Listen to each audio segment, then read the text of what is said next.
They always said love was a battlefield, but in this case, it started in one. The woman arrived on a Tuesday morning, just as the sun broke the horizon over the Mojave. She stepped off the black SUV with military plates, wearing a beige coat that didn't match the desert. Her boots crunched the gravel like she'd never walked on sand before. She moved like someone who was used to being watched, but not questioned. Her name, at least the one she gave, was Elise. Maverick heard about her the way old men hear about trouble, through silence. Quiet conversations behind closed hangar doors, command meetings that suddenly changed time or location, and eyes from Washington that showed up in flight briefings. Something was off. He wasn't flying anymore, but he still lived by the airstrip. He'd see everything. Elise had been embedded, that's what they called it. A civilian consultant, behavioral, sciences, whatever that meant. But the men didn't buy it, and neither did Maverick. She carried a leather-bound journal, wrote in it constantly. Names, dates, little diagrams that vanished with a single swipe of her pen. She asked questions like a historian, but listened like an interrogator. She wasn't interested in the old Top Gun files or the new jets. She asked about one man, Colonel Jack Rains. Jack had flown for nearly 3 decades. One of the last living relics from an age when pilots broke sound barriers with their bare hands. He was the kind of man who wore scars like medals and believed in silence more than speeches.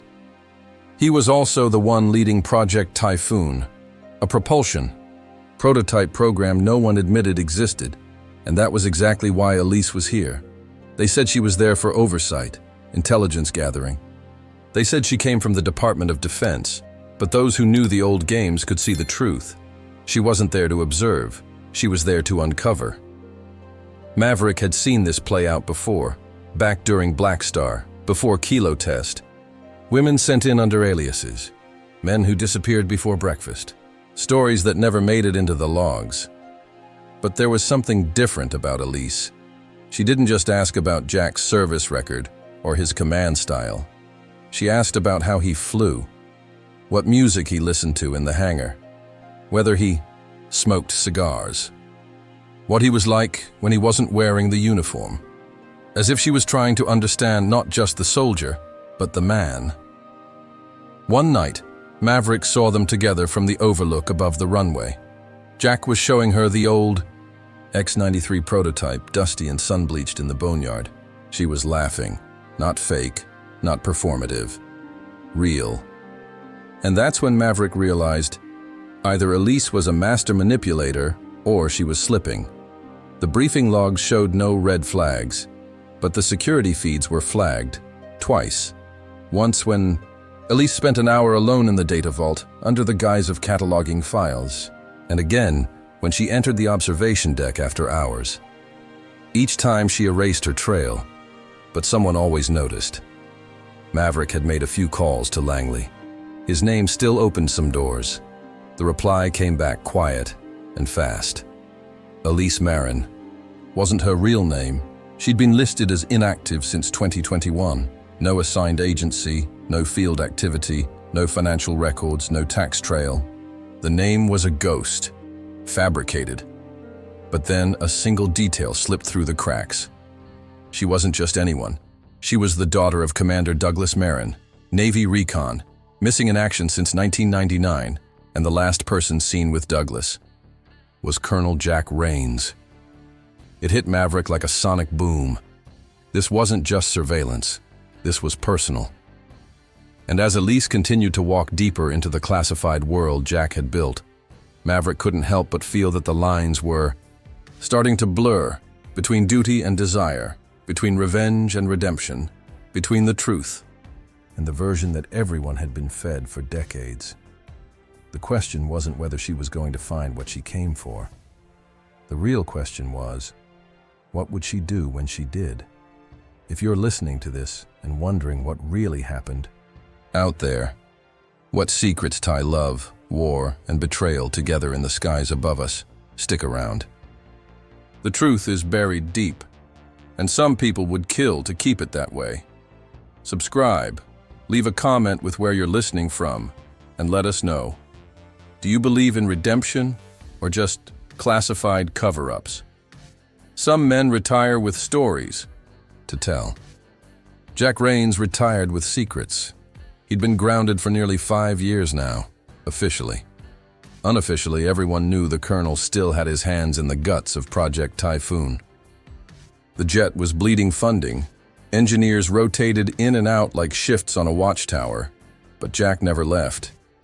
He wasn't just the brain behind the prototype's core drive. He was its heart. And hearts, as Maverick used to say, don't get replaced. They either beat or they don't. When Elise started showing up more often around Hangar 5, it wasn't Jack who noticed first. It was the crew.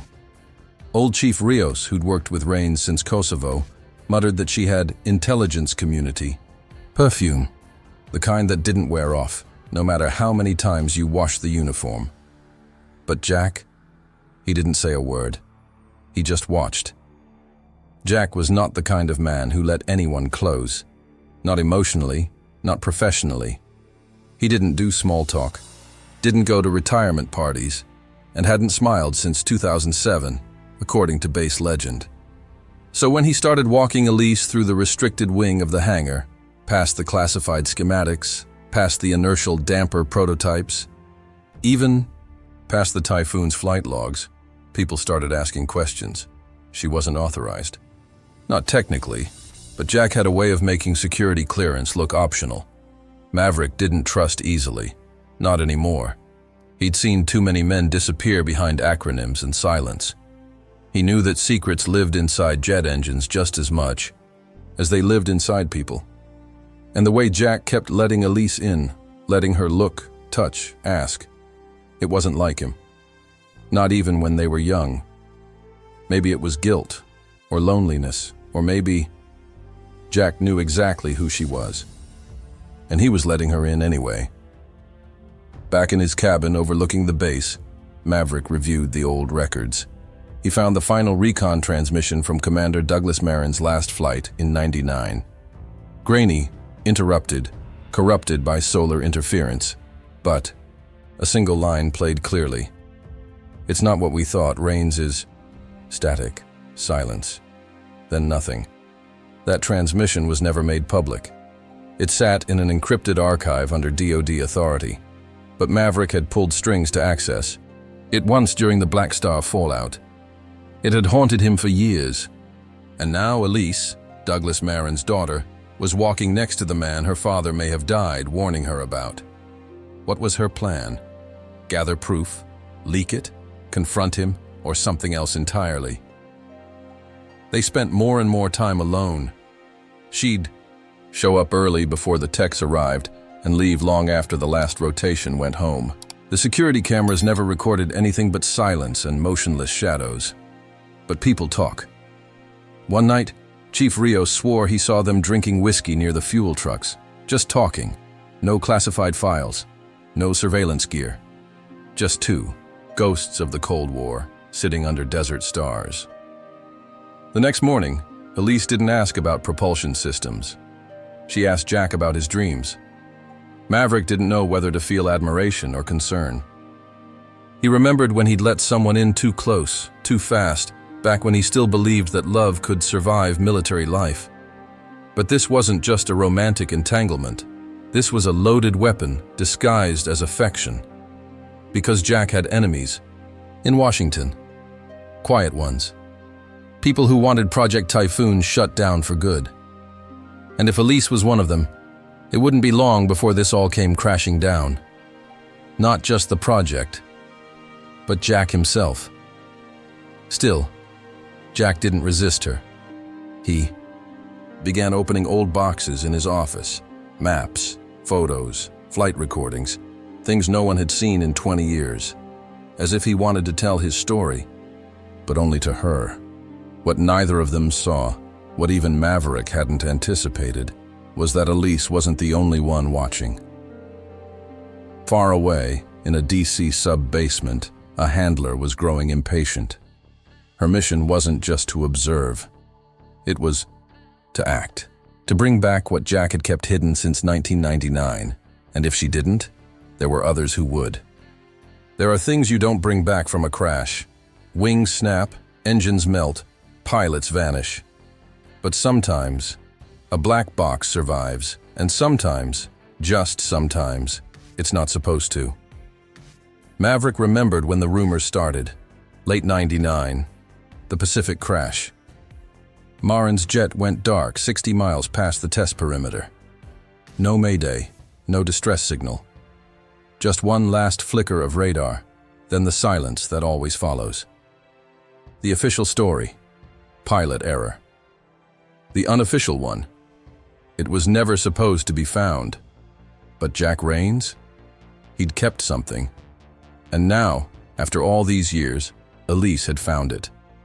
It was in a reinforced crate beneath his desk, wrapped in a military-issued heat sleeve, nested between files labeled with code names long since declassified: Omega Zulu, Torchstone, and one that made Maverick's stomach knot: Godspear. The box was matte black, scratched, scorched around the edges. No labels, no ID. But Elise knew what it was the moment she touched it. She hadn't come to the base looking for secrets. She'd come looking for her father. And this was his voice. That night, while the base slept under the hum of distant jet engines and floodlights, Jack plugged in the black box. Not into a military terminal. He wouldn't risk that. Into an old analog reader, patched through converters only. Someone from his era would know how to build. The sound that played was broken at first. Static, then warbled distortions. But then, "Command, this is Marin. I've breached the cloud shelf. Coordinates don't match the mission grid. There's something here. Jesus. It's not a craft, it's interference. Jack, you lied to us." Static. "I'm seeing," then silence. No explosion, no scream, no shutdown protocol. Just nothing. Maverick sat in his cabin, poring over Elise's decrypted audio file, his knuckles white against the wood of his desk. He'd spent years chasing classified flights, reading redacted logs, listening to deniable whispers. But this was personal, because he remembered Marin. Brave, smart. The kind of pilot who didn't flinch when missiles locked or when orders made no sense. If Marin said Jack lied, he wasn't just hallucinating at altitude. The next morning, Elise confronted Jack. But it wasn't the cold interrogation her handler had prepared her for. No printed reports, no recording devices, just her voice, trembling. "What happened out there?" she asked. Jack didn't deflect. He didn't lie. He closed the hangar door behind him and looked at her. Not with guilt, not with fear, with grief. He spoke slowly. About the Typhoon Project's origin, how it wasn't just about speed or stealth. It was a chase after something that defied physics. The goal wasn't to build a jet faster than any adversary. It was to build one faster than reality itself. Jack explained how during a trial flight, Marin's jet entered a zone where instrumentation went dead, where clocks lost seconds, where metal twisted in impossible ways, the kind of place pilots were never meant to fly into. What they found wasn't foreign. It wasn't enemy tech. It was something else. Something even Jack couldn't name. Marin had tried to turn back. The command tower gave him clearance to abort. But something, Jack didn't know what, kept him flying forward.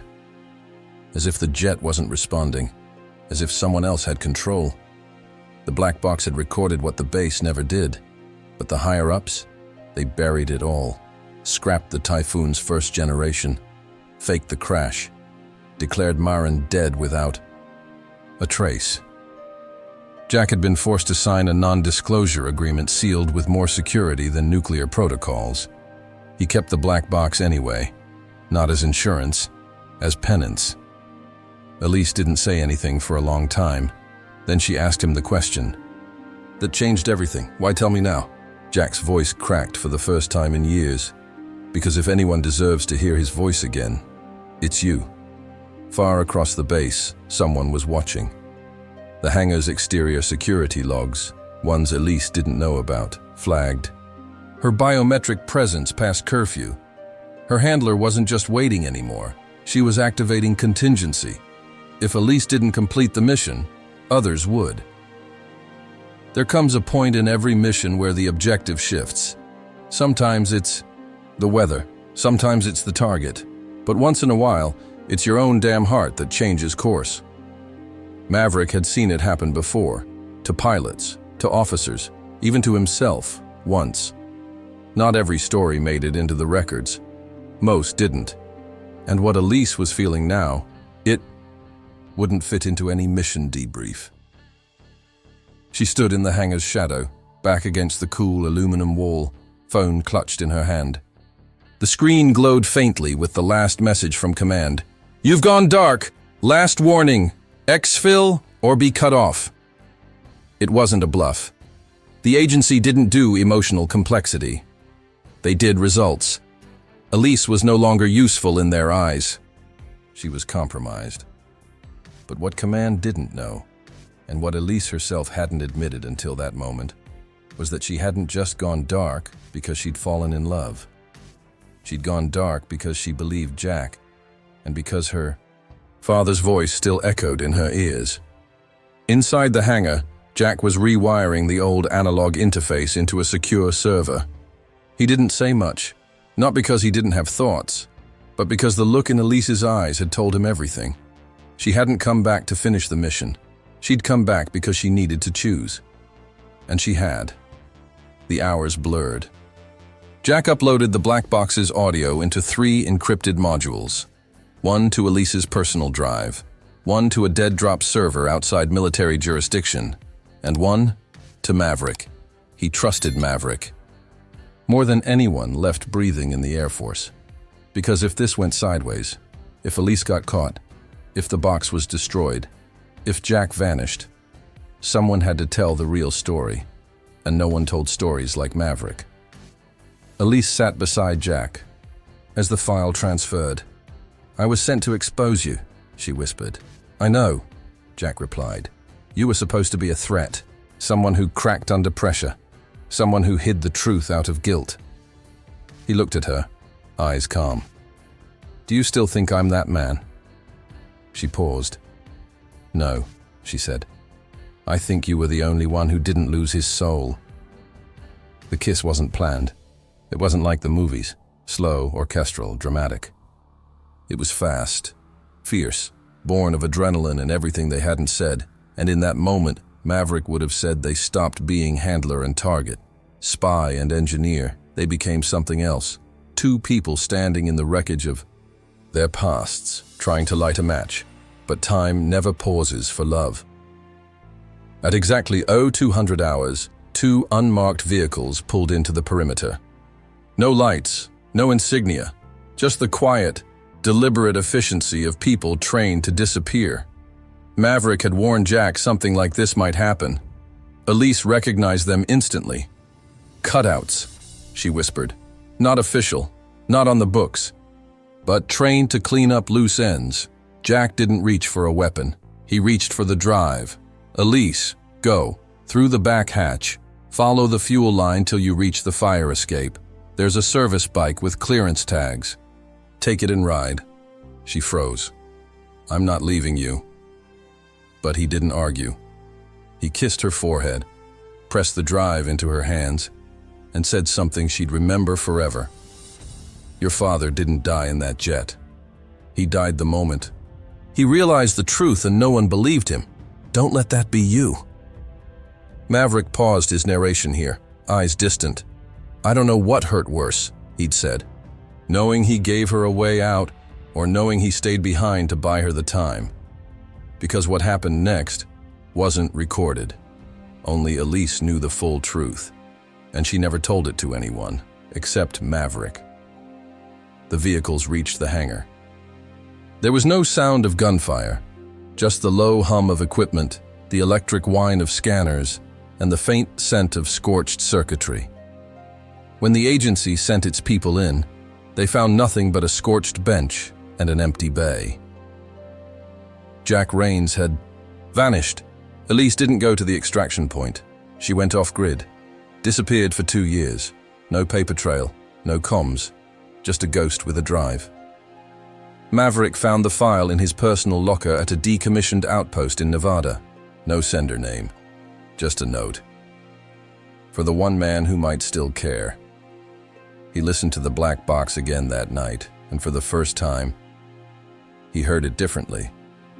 Not just the recording, not just the pilot's last words, but the emotion. Behind them, the weight of betrayal, the echo of love, and the cost of truth. Maverick stared at the drive for hours. He didn't sleep that night, didn't pour a drink, didn't put on music, just listened, not to the data, but to the silence around it. That silence had weight, a kind of gravity only someone who had lived too long with ghosts could feel. And Jack Rains? He'd become one of those ghosts. But Elise, she wasn't running anymore. 2 years passed. Maverick tracked her through whispers, not trails. A photo in a burnt folder, a scribbled name in a manifest. Then finally, a letter. Real paper, ink, no return address. It read, "There's one last piece you haven't heard. If you want to understand what happened up there, meet me where the sky first opened." Maverick knew the place. And if you've flown enough missions, you'd know it too. The Sierra Ridge test site, abandoned, quiet, and full of echoes. When Maverick arrived, Elise was already waiting. She looked different, older maybe, not in years, but in weight. But there was steel in her eyes now, and something else. Peace. She handed him a final drive. No words, just a nod. He played it in the trailer that night. It was from a flight Jack had taken before the crash, but the data didn't make sense. Unusual electromagnetic fluctuations, altitude inconsistencies, audio frequencies outside human range, and then, just before the last 10 seconds, Jack's voice came through again. Unfiltered. Clear. This isn't just experimental tech, it's something else. If anyone finds this, don't look for answers. In Washington, look up, that's where they are. Maverick knew that voice, knew the tone. It wasn't panic. It wasn't paranoia. It was awe. Like a man had seen something that changed what he believed about flight, about war, maybe even about humanity. And now Elise had risked everything to bring that voice back. "I didn't know what I was walking into," she told Maverick. "I thought he was hiding. I thought he was dangerous." He asked what changed her mind. She smiled. "He listened to me. Not like a spy, like a person." They sat on the ridge till dawn. Two veterans of 2 wars, one of skies, one of silence. And when Maverick left, he didn't take the drive. He left it with her, because some truths don't belong in museums or documentaries. They belong in hearts.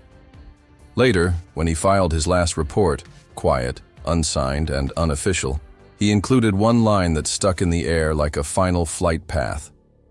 A spy fell in love with a ghost. And because of that, we all got to hear the truth. That's how Maverick told it. Not with drama, not with noise, just with reverence. Because in the end, it wasn't about black boxes or secrets or broken engines. It was about 2 people who met in the middle of a lie and chose to be honest, even when the world demanded silence. If this story moved you, don't just watch, be part of it. Tell us in the comments, do you believe love can change the mission? And if you've ever been torn between duty and the truth, share your story below. Subscribe to Danger Zone, the Maverick Chronicles, for more stories like this. Hit the bell. Join the squad. Keep the legends alive.